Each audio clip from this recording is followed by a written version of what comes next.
Welcome to టీసెట్. ఇక్కడ ఈ వీడియోస్లో మనం ఇంటర్నేషనల్ రిలేషన్స్ అండ్ ఈవెంట్స్, అంతర్జాతీయ సంబంధాలు, అదేవిధంగా సంఘటనల గురించి మనం డిస్కస్ చేసుకోబోతున్నాం ఈ వీడియో సిరీస్లో. మీరు టీజీపీఎస్సీ రిలీజ్ చేసినటువంటి సిలబస్ కనుక మీరు చూసినట్లయితే సిలబస్లో స్టార్టింగ్లో current affairs of international, national and regional ఉంటుంది. సెకండ్ పాయింట్లో మీరు చూసుకున్నట్లయితే ఇంటర్నేషనల్ రిలేషన్స్ అండ్ ఈవెంట్స్, అంతర్జాతీయ సంబంధాలు, అదేవిధంగా సంఘటనలు అనేటువంటిది సిలబస్లో మెన్షన్ చేయడం జరిగింది. సో సెకండ్ పాయింట్లో మెన్షన్ చేసినటువంటి అన్ని టాపిక్స్ కూడా మనం డిస్కస్ చేసుకోబోతున్నాం ఈ వీడియో సిరీస్లో. ఓకే, సో ప్రధానంగా మనం ఫోకస్ చేసేటువంటి అంశాలు మనం చూస్తే సిలబస్ ప్రకారం మనం చూసుకున్నట్లయితే ఇక్కడ భారతదేశానికి, అదేవిధంగా భారతదేశం చుట్టూ ఉన్నటువంటి దేశాలతో అనగా పాకిస్తాన్ కావచ్చు, చైనా కావచ్చు, మాల్దీవ్స్ కావచ్చు, మయన్మార్ కావచ్చు, భూటాన్ కావచ్చు, నేపాల్ కావచ్చు, శ్రీలంక కావచ్చు, ఇట్లా భారతదేశం చుట్టూ ఉన్నటువంటి దేశాలతో ఎటువంటి సంబంధాలను కలిగి ఉంది, ఎటువంటి ఒప్పందాలను చేసుకొని ఉన్నారు, ఎటువంటి ప్రాజెక్ట్స్ అనేటువంటివి చేసి ఉన్నారు, ఏ విధంగా ట్రేడ్ అండ్ రిలేషన్షిప్స్ అనేటువంటి ఏ విధంగా ఉన్నాయి అనేటువంటి అంశాలన్నీ కూడా డిస్కస్ చేస్తాం మన యూనిట్ 1లో. ఇక దాని తర్వాత యూనిట్ 2లోకి వచ్చిన తర్వాత ఇండియా, అదేవిధంగా ఆసియా కంట్రీస్తో ఎటువంటి సంబంధాలు కలిగి ఉంది, ఎటువంటి అగ్రిమెంట్స్ చేసుకొని ఉన్నారు, ఏ విధంగా ట్రేడ్ అండ్ ఎకనామిక్ రిలేషన్షిప్స్ అనేటువంటివి కలిగి ఉన్నాయి అనేటువంటిది యూనిట్ 2లో మనం డిస్కస్ చేస్తాం. యూనిట్ 3కి వచ్చిన తర్వాత ఇండియాకి, అదేవిధంగా ప్రపంచ దేశాలకి, ప్రపంచ దేశాలకి లైక్ రష్యా కావచ్చు, యుఎస్ఏ కావచ్చు, బ్రిటన్ కావచ్చు, ఆ విధంగా దేశాలతో ఎటువంటి సంబంధాలు కలిగి ఉందనేటువంటి అంశాలన్నీ కూడా మనం యూనిట్ 3గా డిస్కస్ చేద్దాం. యూనిట్ 4కి వచ్చిన తర్వాత అంతర్జాతీయ కూటములు, ఫర్ ఎగ్జాంపుల్గా మనం తీసుకున్నట్లయితే గ్రూప్ 2 కానీ, గ్రూప్ 20 కానీ, దాన్ని G20 నేషన్స్ అంటాం. G20 నేషన్స్ అనగా ఇప్పుడు ప్రస్తుతం అది G20 కాస్త G21గా మారింది. సో అవి కానీ, G7 కానీ, P5 నేషన్స్ కానీ, సార్క్ నేషన్స్ కానీ, బిమ్స్టెక్ నేషన్స్ కానీ, షాంఘై కోఆపరేషన్ ఆర్గనైజేషన్ నేషన్స్ కానీ, అదేవిధంగా ఇంపార్టెంట్ ట్రీటీస్ ఉన్నాయి మనకి. ట్రీటీ ఆఫ్ వర్సలిస్ అని చెప్పేసి ట్రీటీస్ కావచ్చు, లేదు అంటే ప్యారిస్ అగ్రిమెంట్ కానీ. సో ఇట్లాంటి అంశాలన్నీ కూడా మనం డిస్కస్ చేయటం జరుగుతూ ఉంది. ఓకే, సో యూనిట్ 4లో. దాని తర్వాత యూనిట్ 5కి వచ్చిన తర్వాత ఇండియా యొక్క ఫారెన్ పాలసీ ఏ విధంగా ఉంది, ఇండియా వివిధ దేశాలతో ఎటువంటి సంబంధాలు కలిగి ఉంది, ఎటువంటి పాలసీలు కలిగి ఉంది, లైక్ నామ్ అంటాం, నాన్ అలైన్డ్ మూమెంట్, దానితో పాటు పంచశీల అగ్రిమెంట్స్ కానీ, అదేవిధంగా ఇండియా ఎటువంటి పాలసీని లైక్ లుక్ ఈస్ట్ పాలసీ అంటాం, యాక్ట్ ఈస్ట్ పాలసీ అంటాం. ఈ విధంగా ఏ విధంగా ఈ పాలసీలు ఎట్లా కలిగి ఉంది, దానివల్ల బెనిఫిట్స్ ఏంటి, అవుట్కమ్స్ ఏంటి, ఇవన్నీ కూడా మన యూనిట్ 5లో డిస్కస్ చేయడం జరుగుతుంది. రైట్, సో ఫస్ట్గా ఈ వీడియోలో యూనిట్ 1లో ఉన్నటువంటి ఇండియా అండ్ ఇట్స్ నైబర్స్, ఆ యూనిట్ 1లో ఇండియా అండ్ ఇట్స్ నైబర్స్ అంటే ఇండియా అంటే భారతదేశం చుట్టూ ఉన్నటువంటి పొరుగు దేశాలు. దీనిలో మెయిన్ చాప్టర్ 1గా ఇండియా అండ్ చైనా రిలేషన్స్ని మనం డిస్కస్ చేసుకోబోతున్నాం. సో ఇండియా వెరీ నైబర్ కదా, ఇండియాకి చైనా పక్క దేశం, వెరీ నైబర్ కంట్రీ. సో ఈ టాపిక్ని ఈ వీడియోలో మనం డిస్కస్ చేసుకోబోతూ ఉన్నాం. సో చూద్దాం. ఇక్కడ ముందుగా మనం మాట్లాడుకోవాల్సి వస్తే ఇండియాకి స్వతంత్రం వచ్చింది. ఎప్పుడు వచ్చిందని ఇండియాకి, భారతదేశానికి స్వతంత్రం అనేటువంటిది ఎప్పుడు వచ్చింది, ఆగస్టు 15వ తేదీన 1947వ సంవత్సరంలో వచ్చింది. ఏ విధంగా భారతదేశానికి స్వతంత్రం వచ్చిందో చైనాకి కూడా స్వతంత్రం వచ్చింది. అది చూసుకుంటే 1912 ఫిబ్రవరి 12 వరకు కూడా చైనాని ఆ దేశానికి చెందినటువంటి క్వింగ్ రాజవంశం వారు పరిపాలించడం జరిగింది. ఓకే, సో క్వింగ్ రాజవంశం వారు అంటే 1912 ఫిబ్రవరి 12 వరకు ఆ చైనా ప్రాంతం, ఇప్పుడు మీరు మ్యాప్లో చూస్తే ఈ ప్రాంతం అండి, ఈ ప్రాంతం, ఆ ప్రాంతాన్ని పరిపాలించారు. ఓకేనా. సో ఏ మాదిరిగా ఇప్పుడు బ్రిటన్ని ప్రిన్సెస్ లైక్ ప్రిన్స్ జార్జ్ ఎవరైతే ఉన్నారో వారి కుటుంబం ఏ విధంగా పరిపాలిస్తూ ఉందో అదే విధంగా ఈ యొక్క క్వింగ్ రాజవంశం వాళ్ళు ఆ యొక్క చైనాని, ఈ ప్రాంతాన్ని పరిపాలిస్తూ ఉండేవాళ్ళు. దాని తర్వాత స్వతంత్రం వచ్చింది. దాని తర్వాత చూసుకున్నట్లయితే అంటే 1949 అక్టోబర్ 1న సో చైనా కాస్త పీపుల్స్ రిపబ్లిక్ ఆఫ్ చైనాగా పూర్తి స్వతంత్రంతో బయటకు రావడం జరిగింది. అర్థమైందా. So people's republic of China ఎప్పటి నుంచి అండి, 1949 అక్టోబర్ 1 నుంచి. ఓకే, సో భారతదేశానికి స్వతంత్రం ఎప్పుడు వచ్చింది అన్న? ఆగస్ట్ 15, 1947. సో చైనాకి అంటే లైక్ కంప్లీట్ ఇండిపెండెన్స్ వచ్చింది ఎప్పుడు అంటే 1 అక్టోబర్ 1949. సో అప్పటికి నుంచి చైనాని పీపుల్స్ రిపబ్లిక్ ఆఫ్ చైనాగా పిలుస్తూ ఉన్నాం. లైక్ ఇప్పుడు మనం మాట్లాడుకోవచ్చు 1947 ఆగస్ట్ 15న భారతదేశాన్ని రిపబ్లిక్ ఆఫ్ ఇండియాగా పిలవచ్చా? పిలవలేము. మరి ఎప్పటి నుంచి ఇండియాని రిపబ్లిక్ ఆఫ్ ఇండియాగా మనం పిలవచ్చు? 26 జాన్ 1950 అండి. సో 26 జనవరి 1950 నుంచి భారతదేశాన్ని మనం రిపబ్లిక్ ఆఫ్ ఇండియాగా మనం పిలవడానికి మనకి ఆ పాసిబిలిటీ అనేటువంటిది ఉంది. కారణం ఏంటి అంటే ఆ రోజు నుంచి భారతదేశంలో కాన్స్టిట్యూషన్, రాజ్యాంగం అనేటువంటిది సంపూర్ణంగా అమలులోకి వచ్చినటువంటి రోజు. ఇక దానితో పాటు మన దేశానికి సంబంధించి కింగ్ అంటే లైక్ ఇంగ్లాండ్లో కింగ్, భారతదేశంలో ప్రెసిడెంట్ అంటాం, రాష్ట్రపతిని మనం ఎన్నుకునేటువంటి పాసిబిలిటీ ఈ రోజు నుంచే మనకు రావటం జరిగింది. సో భారతదేశాన్ని పరిపాలించడానికి and of course nominal head అయినప్పటికీ కూడా రాష్ట్రపతిని ఇండైరెక్ట్గా అంటే లైక్ ప్రజల చేత ఎన్నుకోబడినటువంటి ఎంపీస్ ఎన్నుకునే విధంగా మన భారత రాష్ట్రపతిని మనం ఎన్నుకునే పాసిబిలిటీని కల్పించుకున్నాం. సో అందుకు ఆ రోజు నుంచి భారతదేశాన్ని రిపబ్లిక్ ఆఫ్ ఇండియాగా మనం పిలుచుకోవచ్చు. In the similar way 1 August 1949 నుంచి చైనా కాస్త రిపబ్లిక్ ఆఫ్ చైనాగా అవతరించింది. రైట్, ఇది ఒక ఇంపార్టెంట్ అంశం. ఇక దాని తర్వాత భారతదేశానికి చైనాకి సంబంధాలు అనేటువంటివి గత ఎప్పటి నుంచో కూడా ఉన్నాయి. లైక్ గుప్తులు భారతదేశాన్ని పరిపాలించినటువంటి సమయం నుంచి కూడా చైనాకి భారతదేశానికి సంబంధాలు ఉన్నాయి. అదేవిధంగా చైనాకి సంబంధించినటువంటి పర్యాటకులు, ట్రావెలర్స్, సో ఫర్ ఎగ్జాంపుల్గా తీసుకుంటే ఫాక్సియన్ కానీ మీకు ఇమేజెస్లో కనిపిస్తూ ఉన్నారు, ఫాక్సియన్ కానీ, జువాంజంగ్ కానీ, ఫాక్సియన్ కానీ, జువాంగంజ్ కానీ, ఎల్తిస్సాంగ్. ఓకే, సో ఎల్తిస్సాంగ్, రైట్. సో వీళ్ళందరూ కూడా చైనాకి చెందినటువంటి పర్యాటకులు భారతదేశానికి రావటం జరిగింది. ఇంకొక అంశం ఏంటి అంటే వీరు రాసినటువంటి పుస్తకాలు, రచనలు ఆధారంగానే మన భారతదేశ చరిత్ర మనము పర్టికులర్ టైంలో ఇది జరిగిందని మనం కొంత ఎవిడెన్స్గా తెలుసుకోగలుగుతూ ఉన్నాం. ఓకే, సో ఇది అంశాలండి. ఇంకా ఫర్దర్గా మనం మాట్లాడుకోవాల్సి వస్తే 30 డిసెంబర్ 1949 మన భారతదేశము కూడా చైనాని అఫీషియల్గా పీపుల్స్ రిపబ్లిక్ ఆఫ్ చైనాగా గుర్తించింది. అర్థమైంది కదా? సో మనము చైనాని ఒక దేశంగా గుర్తించాం. ఎప్పటి నుంచి అండి? 30 డిసెంబర్ 1949 నుంచి కూడా India had recognised China as one of the country. ఓకేనా? సో ఇది ఒక ఇంపార్టెంట్ అంశం. అట్లా గుర్తించినటువంటి రెండవ కమ్యూనిస్ట్ ఇతర దేశం భారతదేశమే అండి. ఓకేనా? సో రెండవ కమ్యూనిస్ట్ ఇతర దేశం. మన దేశంలో కమ్యూనిజం ఉందా? మన డెమోక్రటిక్ కంట్రీ కదా. కమ్యూనిజం ఉన్నప్పటికీ కూడా వీఆర్ డెమోక్రటిక్ కంట్రీ, ప్రజాస్వామ్యం కలిగినటువంటి దేశం మనం. రైట్. సో నెక్స్ట్ అంశం చూసుకుంటే దాని తర్వాత టైం లైన్ చూస్తే మే 1951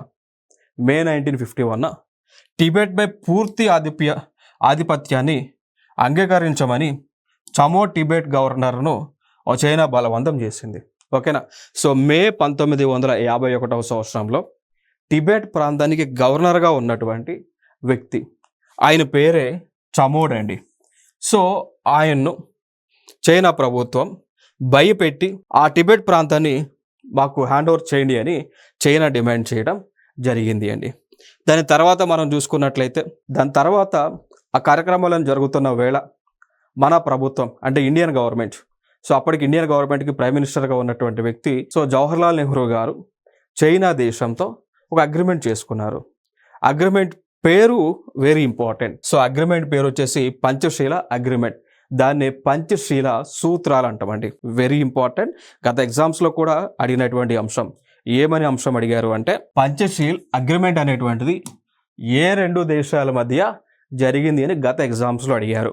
ఆన్సర్ ఇండియాకి చైనాకి మధ్య జరిగినటువంటి అగ్రిమెంట్. దాని తర్వాత పంచశీల అగ్రిమెంట్లో ఎన్ని సూత్రాలు ఉంటాయని చెప్పి కూడా గతంలో కాంపిటేటివ్ ఎగ్జామ్స్లో అడిగి ఉన్నారు. బట్ ఇది కామన్ సెన్స్ క్వశ్చన్. తెలుసు కదా, పంచశీల్, పంచ అంటే ఎంత? 5. మరి పంచశీల అన్నప్పుడు పంచశీల సూత్రాలు అన్నప్పుడు పంచశీలు ఎన్ని ఉంటాయి? 5 ఉంటాయి కదా. Common sense question. బట్ అడుగుతూ ఉంటారు అప్పుడప్పుడు ఇట్లాంటి common sense questions. So Panchsheel అగ్రిమెంట్లో ఉన్నటువంటి సూత్రాలు వచ్చేసి టోటల్గా 5 ఉన్నాయండి. ఏ రోజున ఏ సంవత్సరంలో చేసుకున్నారు అన్నప్పుడు 1954 మే 15న అగ్రిమెంట్ చేసుకోవడం జరిగింది. దీనిలో ఉన్నటువంటి సూత్రాలన్నీ కూడా మనకి ఇంపార్టెంట్. ఫర్ ఎగ్జాంపుల్ ఫస్ట్గా తీసుకుంటే mutual respect for each others territorial integrity and sovereignty. సింపుల్గా ఏం లేదండి, చైనా ఒక దేశం, ఇండియా ఒక దేశం.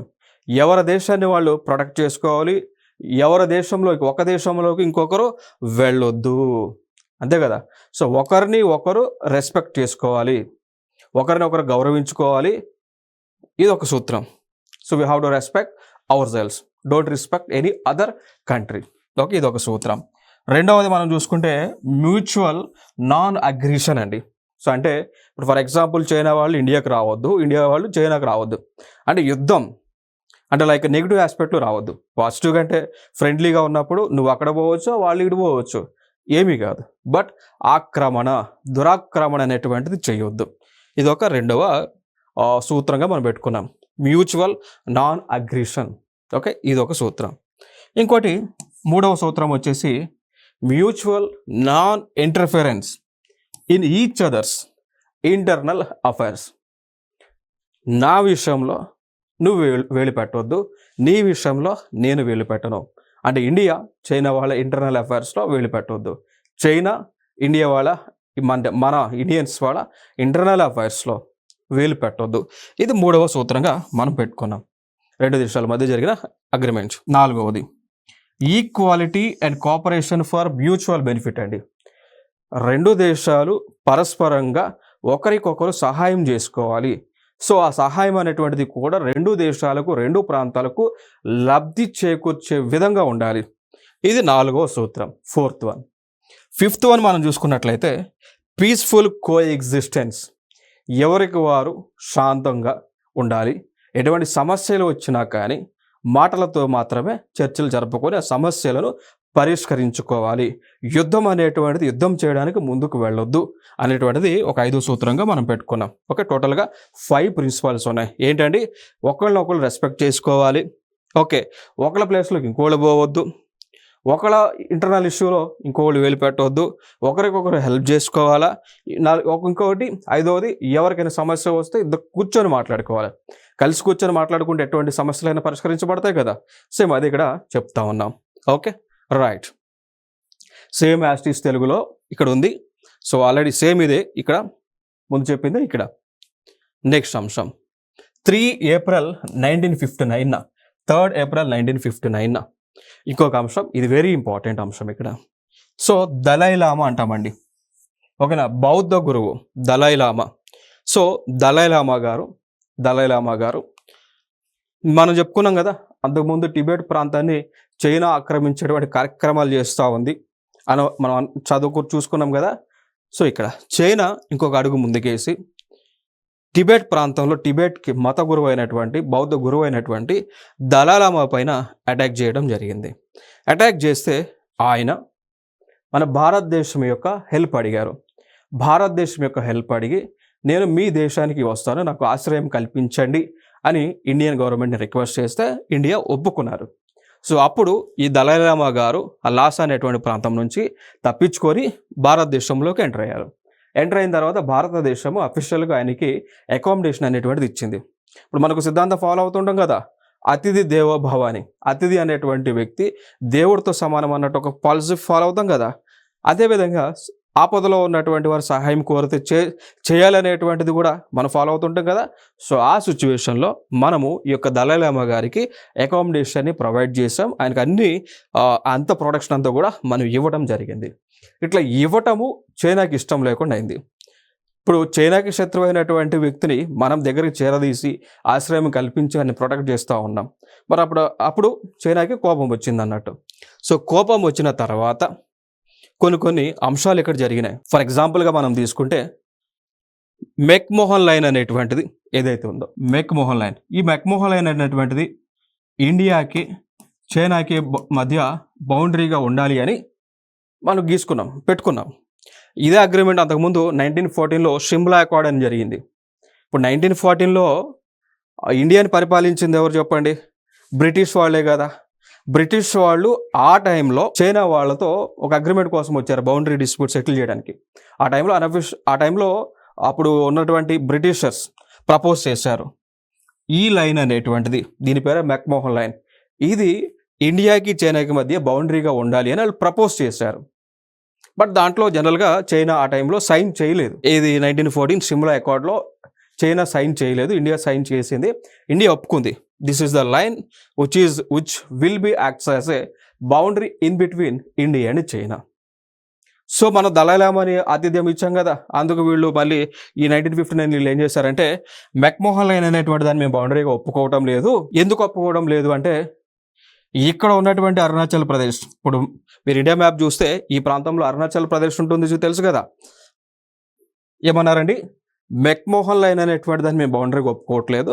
కారణం ఏంటి అంటే అరుణాచల్ ప్రదేశ్ అనేటువంటి కంప్లీట్ ప్రాంతం అంతా కూడా చైనా భూభాగం అని వాళ్ళు చెప్తా ఉన్నారు. సో డిస్ప్యూట్ మళ్ళీ స్టార్ట్ అయింది అన్నట్టు ఇండియాకి చైనాకి. అర్థమైందా? సో వాళ్ళు ఏమంటున్నారు, ఇప్పుడు ఇక్కడ చూడండి మీకు చూపిస్తా. చైనా వాళ్ళ ప్రకారం బౌండరీ లైన్ ఏంటి, ఇట్లా వస్తుంది. అంటే ఏంటి, కంప్లీట్గా అరుణాచల్ ప్రదేశ్ అంతా కూడా చైనా వాళ్ళదని వాళ్ళు చెప్తా ఉన్నారు. మనం ఒప్పుకోం కదా, మనం ఒప్పుకోవట్లేదు. బట్ అది స్టిల్ ఇప్పటికి కూడా ఆ ఇష్యూ పెండింగ్గానే ఉంది, రైట్. సో ఇది మెక్మోహన్ లైన్ ఇష్యూ. మళ్ళీ వాళ్ళు దాన్ని ఏమంటారు, కుంపటి రాజు చేశారు అన్నట్టు. ఓకే, నెక్స్ట్ అంశం. సో ఇది షిమ్లా దానిలో షిమ్లా అగ్రిమెంట్లో ఉన్నటువంటి అంశం.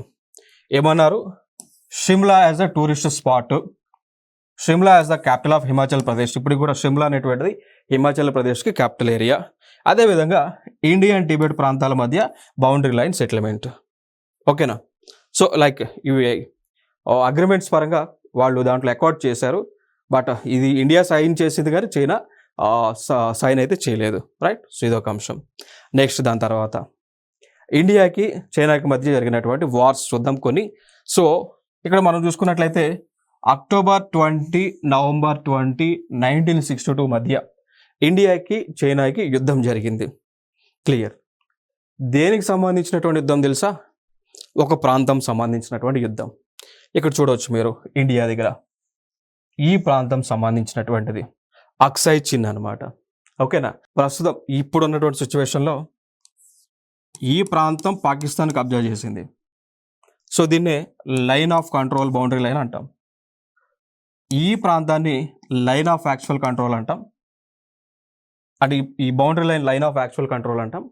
ఈ ప్లేస్ని, ఇక్కడ ఉన్నటువంటి ఈ ప్లేస్ ఇదంతా కూడా దీని పేరు అక్సై చిన్ అండి. ప్లేస్ అంతా కూడా అక్సై చిన్. సో ఈ ప్లేస్ ప్రస్తుతం చైనా వాళ్ళ కంట్రోల్లో ఉంది. అంతకుముందు మన కంట్రోల్లోనే, ఇండియాకి సంబంధించినటువంటి ప్లేసే. సో చైనా వాళ్ళు ఏం చేశారు, ఈ ప్లేస్ వరకు వాళ్ళ ఆర్మీ లోపల చొచ్చుకొచ్చి ఈ ప్లేస్ని ఆక్రమించారు. ఆక్రమించే సమయంలో రెండు దేశాలకు యుద్ధం జరిగింది.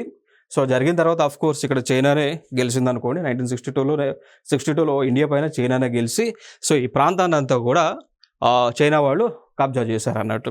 అక్షయ్ చిన్ అనేటువంటి ప్రాంతాన్ని అంతా కూడా కబ్జా చేశారు. అది ఇప్పుడు కూడా చైనా వాళ్ళ కంట్రోల్లోనే ఉంది. ఇప్పుడు టోటల్ ఏరియా ఎంత ఉందో తెలుసా? దాదాపు 14,700 చదరపు మైళ్ళ విస్తీర్ణం కలిగినటువంటి భాగాన్ని చైనా వాళ్ళు కబ్జా చేశారు. జమ్మూ అండ్ కాశ్మీర్ ప్రాంతంలో ఆ మూలేమో చైనా కబ్జా చేసింది, ఈ మూలేమో పాకిస్తాన్ కబ్జా చేసింది. సో ఇక్కడ బౌండరీ లైన్ ఆఫ్ కంట్రోల్, ఇక్కడ boundary line of actual control అండి. ఓకే, సో ఇదొక అంశం, యుద్ధం అనమాట. సో 1962 వారు దీనికి సంబంధించింది, అక్సై చిన్కి సంబంధించినటువంటి వార్ ఇండియా చైనా మధ్య జరిగింది. ఇంకొక అంశం మనం మాట్లాడామనుకోండి, మే 1974లో ఇంకొక అంశం. మే 1974లో భారత ప్రభుత్వం, ఇండియన్ గవర్నమెంట్ ఒక మేజర్ ఆపరేషన్ నిర్వహించింది. ఓకేనా? ఆపరేషన్ పేరే, ఆపరేషన్ ఏంటి అంటే న్యూక్లియర్ టెస్ట్ అనమాట. సో మనము భారత ప్రభుత్వం 1974 మేలో న్యూక్లియర్ టెస్ట్ చేసాం. ఎక్కడ? రాజస్థాన్ అనేటువంటి ఒక రాష్ట్రంలో, ఆ ఎడారుల్లో పోఖ్రాన్ అనేటువంటి ఒక జిల్లా ఉంటుంది. ఆ జిల్లా దగ్గర మనము సైలెంట్గా న్యూక్లియర్ వెపన్ టెస్ట్ చేసాం. సో టెస్ట్ చేసిన తర్వాత టెస్ట్ చేసి బ్లాస్ట్ చేసినంత వరకు కూడా ఏ దేశము కూడా కనిపెట్టలేకపోయింది. తర్వాత మనమే అనౌన్స్ చేసాం, India is also nuclear powered country అని మనం 1974 నుంచి అనౌన్స్ చేసాం అనమాట. ఓకేనా. సో దానికి మళ్ళీ చైనా కోపం వచ్చిందట. ఇప్పుడు ఆల్రెడీ చైనా దగ్గర న్యూక్లియర్ వెపన్స్ ఆల్రెడీ ఉన్నాయి. చైనా దగ్గర ఆల్రెడీ న్యూక్లియర్ వెపన్స్ ఉన్నాయి. ఇండియా దగ్గర న్యూక్లియర్ వెపన్ లేదు. 1974లో ఇండియా న్యూక్లియర్ వెపన్ టెస్ట్ చేసింది, సక్సెస్ అయింది. మళ్ళీ వాళ్ళకి కోపం వచ్చిందట. వాళ్ళ దగ్గర అయితే ఉండొచ్చు, మన దగ్గర అయితే ఉండకూడదట. సో అదొక ఇష్యూ. బట్ చైనా కోపం వచ్చినంత మాత్రాన మన ప్రొటెక్షన్ని మనం వదులుకుంటామా? మన సోవర్నిటీని మనం కాదనుకుంటామా? లేదు కదా. మనం చేసే కార్యక్రమాలన్నీ కూడా మనం చేస్తూనే ఉన్నాం. దాని తర్వాత మళ్ళీ పోఖ్రాన్ 1 టెస్ట్ చేసాం, సక్సెస్ అయ్యాం.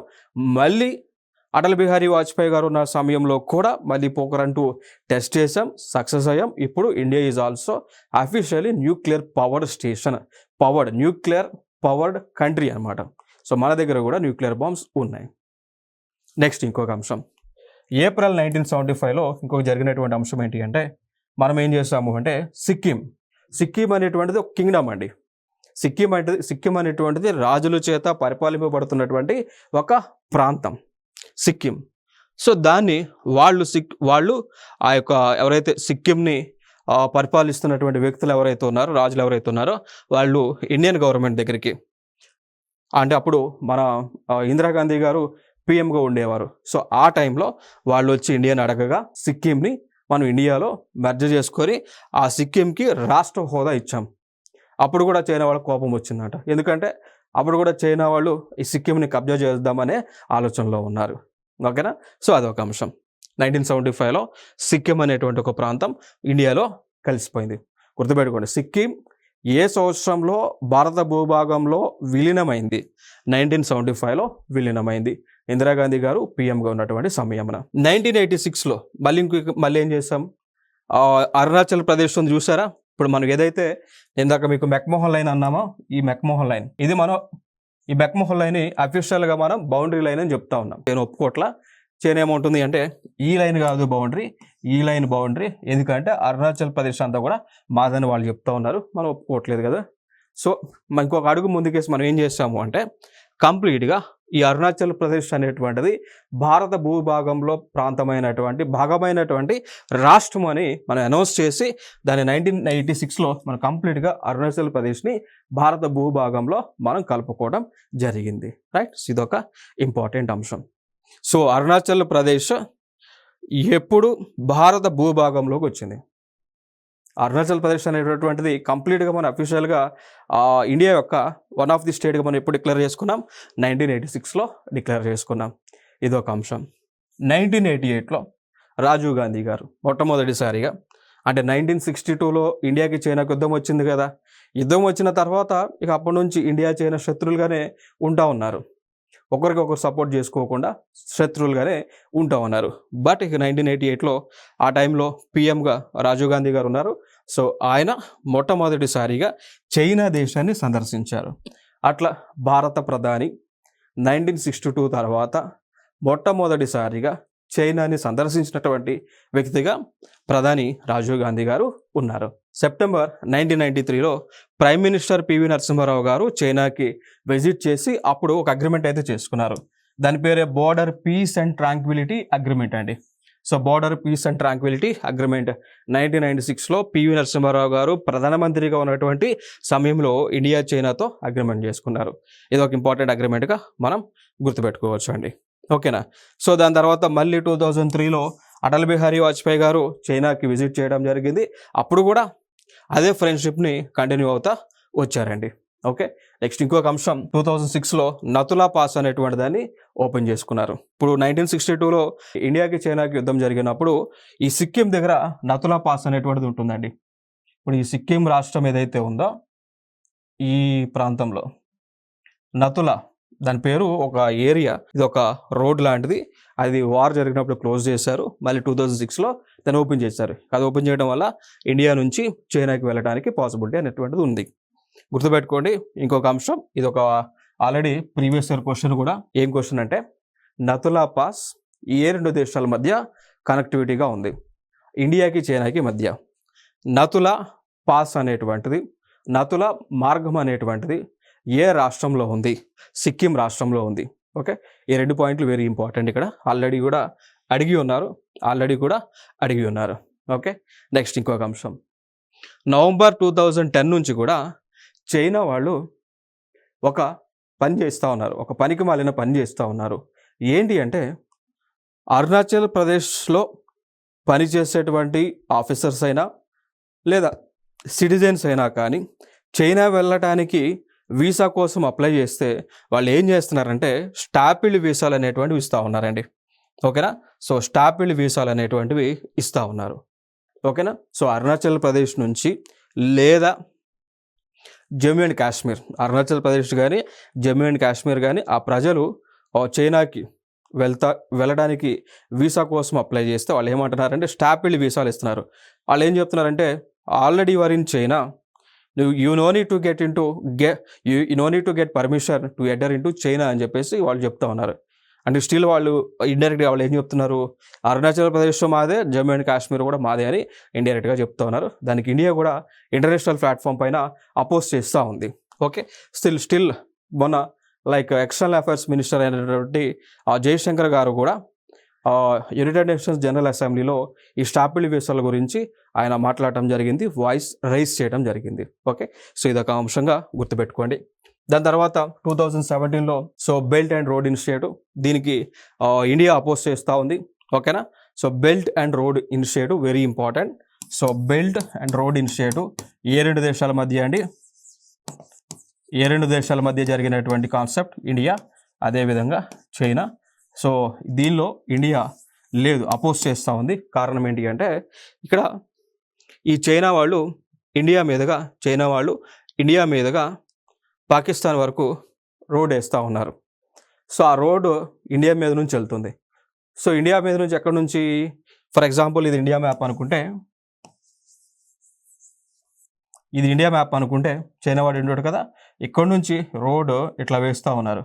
అంటే పాక్ ఆక్యుపైడ్ కాశ్మీర్ మీదుగా రోడ్డు వెళ్తూ ఉంది. దానికి ఇండియా ఒప్పుకోవటం లేదు.